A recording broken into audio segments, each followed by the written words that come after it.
మన రక్షకుడైన యేసుక్రీస్తు నామమున అందరికీ వందనాలండి. ఈరోజు దేవుని మాటలు యెషయా గ్రంథము 50వ అధ్యాయము 5వ వచనము. ప్రభువగు యెహోవా నా చెవికి విను బుద్ధి పుట్టింపగా నేను ఆయన మీద తిరుగుబాటు చేయలేదు, వినకుండా నేను తొలగిపోలేదు. ప్రియ దేవుని బిడ్డలారా, దేవుని మాటను నిర్లక్ష్యం చేస్తే మన జీవితమే పాడవుతుంది, మన జీవితమే చెల్లాచెదరవుతుంది.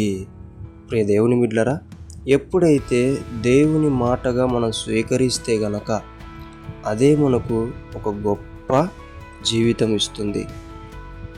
కాబట్టి ఇక్కడ భక్తుడు చెప్తూ ఉంటున్నాడు, ఎప్పుడు కూడా నేను ఆయన నాకు బుద్ధి పుట్టించినప్పుడు నేను తిరుగుబాటు చేయలేదు, నేను ఎప్పుడు కూడా వినకుండా తొలగిపోలేదు అంటున్నాడు.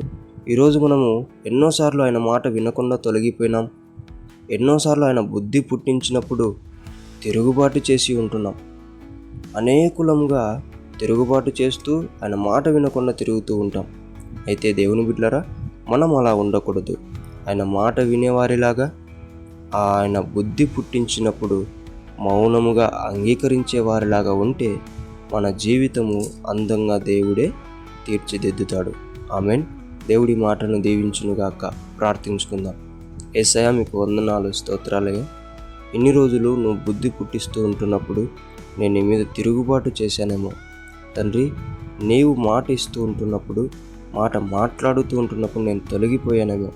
ఇక నుండి అలా ఉండక నీవు బుద్ధి పుట్టించినప్పుడు మౌనముగా అంగీకరించేవానిలాగా, నీవు నాతో మాట్లాడేటప్పుడు నేను వినే బిడ్డలాగా ఉండుటకు సహాయము చేయమని యేసు నామములో ప్రార్థిస్తున్నాం తండ్రి. ఆమేన్.